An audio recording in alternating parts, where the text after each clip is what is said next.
Hello students, welcome to D U SOL info. आज की इस वीडियो में मैं आप सभी के लिए पॉलिटिकल साइंस के most important questions previous year question series जो सर पहले ही स्टार्ट कर चुके हैं। फर्स्ट क्वेश्चन उन्हीं के द्वारा कराया गया था, अब इससे आगे कंटिन्यू मैं करने वाली हूँ। स्टूडेंट्स, आप लोगों को बिल्कुल भी घबराने की ज़रूरत नहीं है। हमने जो आपकी ये सीरीज़ स्टार्ट करी है इसे हर हालत में पूरी करेंगे। बस स्टूडेंट्स, आप लोगों का सपोर्ट चाहिए। अगर आप चैनल पे पहली बार आए हो तो चैनल को सब्सक्राइब कर दीजिए, बेल आइकन को प्रेस कर दीजिए। आगे की आने वाली videos, Hindi, history, political science videos की नोटिफिकेशन पाने के लिए बेल आइकन को प्रेस करना होगा। स्टूडेंट्स, हम आपको जो ये क्वेश्चंस करा रहे हैं, दिल्ली यूनिवर्सिटी हर बार इन क्वेश्चंस को रिपीट करती है, बस थोड़ी सी लैंग्वेज चेंज हो जाती है। ये वीडियो आपके लिए मोस्ट इम्पॉर्टेंट होने वाली है, वीडियो को पूरा देखना। फर्स्ट क्वेश्चन सर करा ही चुके हैं, सेकंड क्वेश्चन हम स्टार्ट करते हैं। स्टूडेंट, सबसे पहले हमें क्वेश्चंस में समझ लेना है कि क्वेश्चन में हमसे पूछा क्या है और हमें लिखना क्या है। हम क्वेश्चन स्टार्ट करते हैं। समानता स्वतंत्रता की पूर्व शर्त। इसमें हमें समानता और स्वतंत्रता का अधिकार पाने के लिए हमने जो शर्तें रखी गई थी उसके बारे में बताना है और हमें कारण बताना है कि क्यों रखी गई थी। आई होप आपको स्टूडेंट्स क्वेश्चन समझ में आ गया होगा। अब हम आंसर स्टार्ट करते हैं। ओके, सबसे पहले स्टूडेंट्स हम समानता और स्वतंत्रता में संबंध जानेंगे। राजनीतिक शास्त्र का मुख्य संबंध व्यक्ति और राज्य के संबंधों को निर्धारित करना है। ऐसे आधारों की खोज करना जिनके द्वारा व्यक्ति अच्छा और संपन्न सामाजिक जीवन व्यतीत कर सके। समानता की कल्पना इन्हीं आधारों पर तथा स्वतंत्रता के साथ अच्छे जीवन की एक अनिवार्य शर्त है। जब व्यक्तियों का समाज दर्जा हो और सबको बराबर वेतन मिले अथवा सबकी आय एक जैसी हो, परंतु व्यवहार में ये संभव नहीं है। इसका कारण यह है कि प्रकृति ने हम सबको रंग, रूप, शरीर की बनावट इत्यादि की दृष्टि से भिन्न बनाया है। प्रत्येक व्यक्ति की बुद्धि और योग्यता एक दूसरे से भिन्न है। सभी लोगों को अपने विकास के लिए अलग अलग प्रकार की सुविधाओं की आवश्यकता होती है। सभी के लिए सामान, वस्तुएं या सुविधा जुटा देने में ना तो समाज का ही लाभ है और ना ही वह व्यवस्था न्याय संगत मानी जा सकती है। ये समाज लिखा है, इसमें थोड़ी सी मिस्टेक हुई है। समाज में प्रत्येक मनुष्य को दूसरों के बराबर अधिकार प्राप्त हो और सबकी अपने पूर्ण विकास के लिए समान अवसर मिले। समानता का सिद्धांत केवल यही कहता है कि हर वर्ग के व्यक्ति को अपने विकास के लिए सभी सुविधाएं और अवसर प्राप्त हों जो उस वर्ग के व्यक्तियों को प्राप्त है। कोई भी व्यक्ति सामाजिक असुविधाओं, आर्थिक विषमताओं और राजनीतिक प्रतिबंधों के कारण ऐसा महसूस ना करे कि उसे उसके विकास का उचित अवसर नहीं मिल पा रहा है। लास्की कहते हैं, समाज में कोई विशेष अधिकार वाला वर्ग ना हो, सभी का विकास के सामान के लिए अवसर प्राप्त हो। समानता के दो पहलू हैं, पहला नकारात्मक, दूसरा सकारात्मक। सबसे पहले हम नकारात्मक के बारे में बात करेंगे। जाति, रंग, धार्मिक, लिंग, निवास स्थान या व्यवसाय के आधार पर किसी भी व्यक्ति के साथ कोई भी भेदभाव ना किया जाए। सकारात्मक, सभी लोगों को अपने विकास के लिए समुचित सुविधाएं प्राप्त हों। इसके साथ यह भी ज़रूरी है कि प्रत्येक व्यक्ति को सामाजिक दृष्टि से या राजनीतिक दृष्टि से उतना ही सम्मान दिया जाए जितना किसी अन्य व्यक्ति को प्राप्त हो। सभी को भोजन, वस्त्र व निवास की सुविधा उपलब्ध हों। आई होप आपको क्वेश्चन आंसर ये समझ में आ गया होगा। अब हम आगे बढ़ते हैं। समानता का अभिप्राय इतना ही है कि प्रत्येक नागरिक को अपनी योग्यता सिद्ध करने के लिए सुविधा प्राप्त होनी चाहिए। वास्तविक स्वतंत्रता समानता के वातावरण में ही पनप सकती है। समानता के अभाव में स्वतंत्रता का कोई मूल्य नहीं है, क्योंकि इस प्रकार की स्वतंत्रता का अर्थ शक्तिशाली लोगों द्वारा दुबलों को दबाने का अधिकार हो जाएगा। स्वतंत्रता और समानता के अधिकारों एक दूसरे को पूरक समझना चाहिए। प्रारंभिक समाजवादियों ने मानवीय एकता को स्वतंत्र समुदाय की एक पूर्व शर्त नहीं बना दिया। रूसो ने समान व्यक्तियों के समाज का चित्रण प्रस्तुत किया और प्रत्यक्ष लोकतंत्र का प्रतिपादन किया। रूसो से लेकर प्रारंभिक समाजवादियों और मार्क्सवादी तथा एंगेल्स तक मानवीय व्यवहार के आर्थिक पहलू की ओर समानता के सिद्धांत का जोर बढ़ता गया। मार्क्सवादियों के विपरीत उदारवादी एक ही प्रकार की समानता पर जोर नहीं देते। उनका मुख्य उद्देश्य इस प्रकार की समानताओं से था। नैतिक समानता, प्रत्येक व्यक्ति का यह अधिकार है कि उसे साध्य समझा जाए, ना कि साधन। दूसरा, न्यायिक समानता, अन्य लोगों को प्राप्त न्याय की शर्त पर प्रत्येक व्यक्ति को न्याय प्राप्ति का अधिकार हो। तीसरा, राजनीतिक समानता, प्रत्येक व्यक्ति को वोट देने का अधिकार। चौथा, अवसर समानता, प्रत्येक व्यक्ति को प्राकृतिक सीमाओं में अपनी प्रतिभा का विकास करने का अधिकार होना चाहिए। अब हम आगे बढ़ते हैं स्टूडेंट्स। समानता के लिए वैधानिक और साधारण प्रक्रिया द्वारा संघर्ष करने में विश्वास रखते हैं, जबकि मार्क्सवादी क्रांति के पश्चात सभी वर्ग तथा असमानताएं समाप्त हो जाने के प्रति आशावादी हैं। समानता का सिद्धांत अधिकारों, स्वतंत्रता और न्याय के सिद्धांतों से संबंधित है। यह एक दूसरे को निर्धारित करना या अनुसरण करता है। जैसे स्वतंत्रता की सकारात्मक कल्पना कुछ प्रतिबंधों को अवश्य स्वीकार करती है, वैसे ही समानता की सकारात्मक कल्पना भी कुछ भेदभाव अवश्य स्वीकार करती है। शर्त यह है कि स्टूडेंट्स, अब हम आगे शर्त के बारे में जानेंगे। ओके स्टूडेंट्स, शर्त यह है कि वह भेदभाव समानता की पुष्टि करें, हनन न करें। इस भेदभाव के दो युक्तियुक्त आधार हो सकते हैं।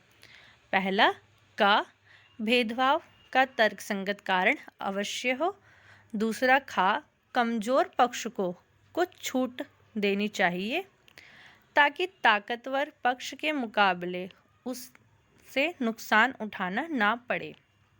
इसमें पहला नियम से यह संकेत मिलता है कि कोई भी अधिकार प्रदान करने का तर्कसंगत आधार होना चाहिए और किसी भी अधिकार का निषेध उसी के संदर्भ में होना चाहिए, मनमाने तौर से नहीं।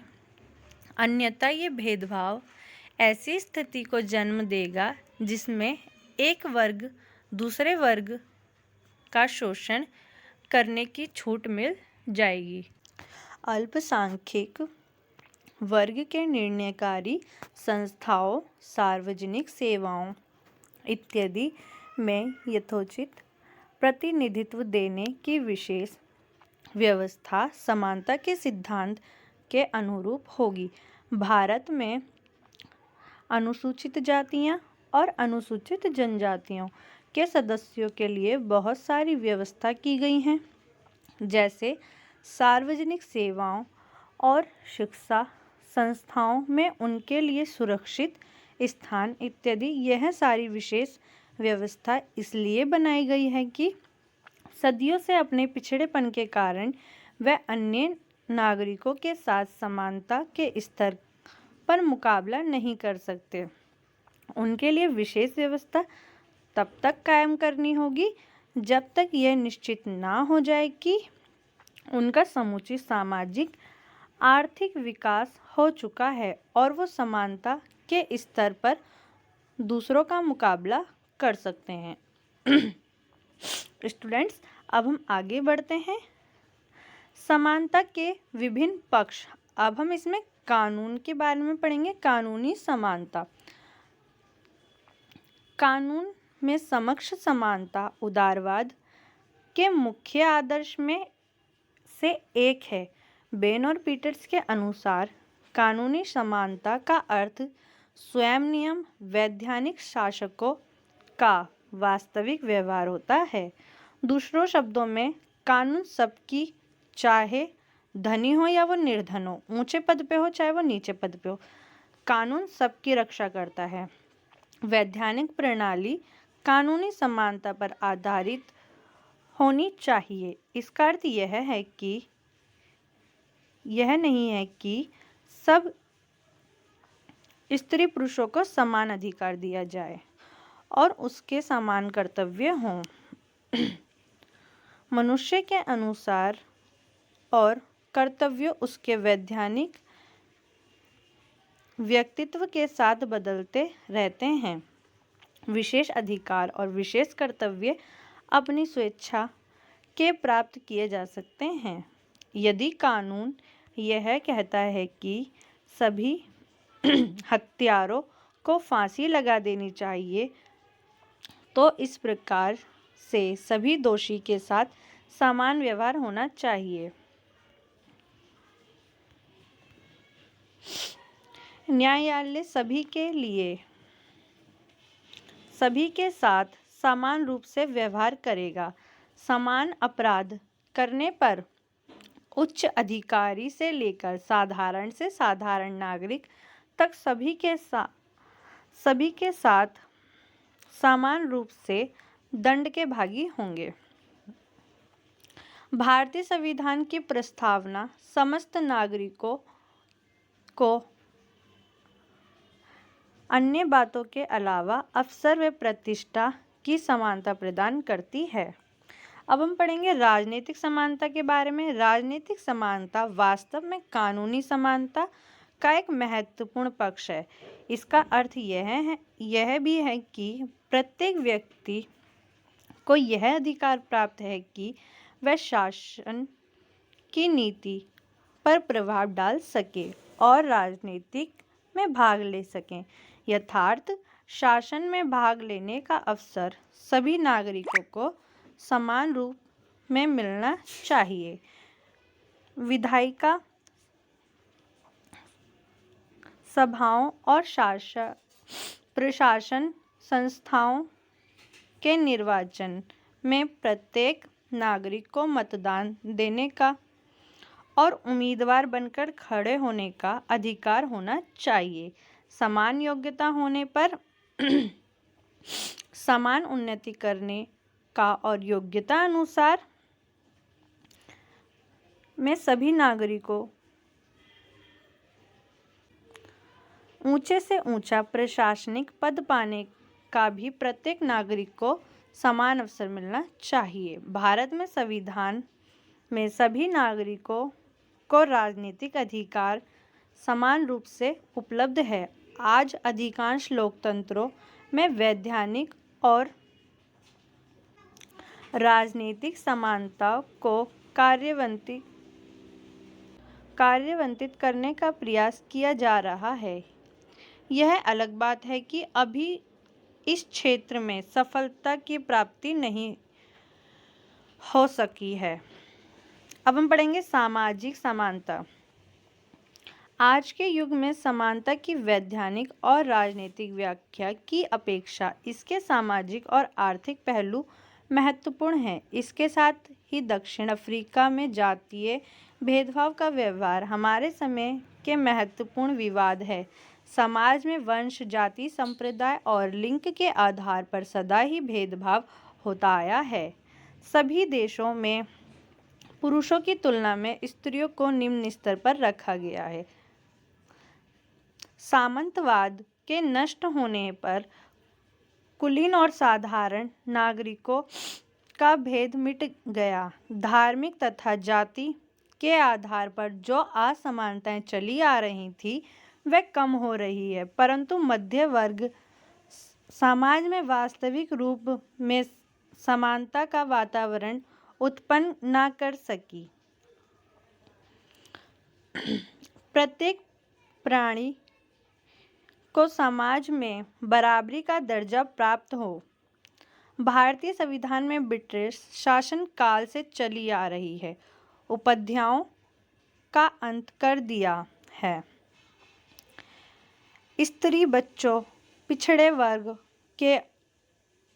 पिछड़े वर्ग और अनुसूचित जातियों के उत्थान के लिए सरकार कुछ विशेष सुविधाएं जुटा सकती है।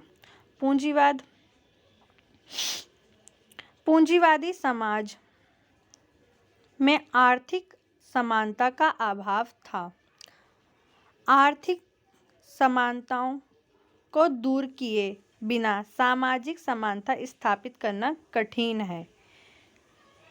यहाँ एक मार्क्सवादी आशा है कि भेदभाव समाप्त होने पर सभी प्रकार की राजनीतिक और सामाजिक विषमताएं दूर हो जाएंगी। इस तरह से हम धीरे धीरे एक ऐसे युग की ओर बढ़ेंगे जहाँ प्रत्येक व्यक्ति को अपनी योग्यता के अनुसार वेतन प्राप्त होगा।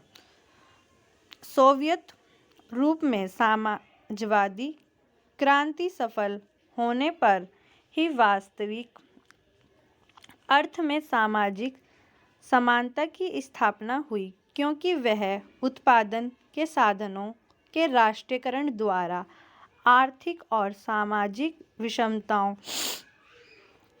के ठोस आधार को खत्म कर दिया गया। आर्थिक समानता शुरू में लोकतंत्र के समर्थकों का यह विश्वास था कि केवल राजनीतिक समानता। हमने इसमें पढ़ा स्टूडेंट्स आर्थिक समानता के बारे में, पूंजीवादी समाज के बारे में, सामाजिक समानता के बारे में, राजनीतिक समानता के बारे में, और हमने पढ़ा समानता के विभिन्न पक्ष। हमने इसमें कानून के बारे में पढ़ा कि हमने इसमें भेदभाव के बारे में पढ़ा, तर्क संगत के बारे में पढ़ा, क्या क्या शर्तें रखी गई थी इसके बारे में पढ़ा, किस तरह के हमें अधिकार चाहिए थे, समान अधिकार, हमने इसके बारे में पढ़ा। हमने समानता के दो पहलू देखे, नकारात्मक और सकारात्मक। और स्टूडेंट्स हमने शुरू में समानता और स्वतंत्रता के संबंध के बारे में पढ़ा।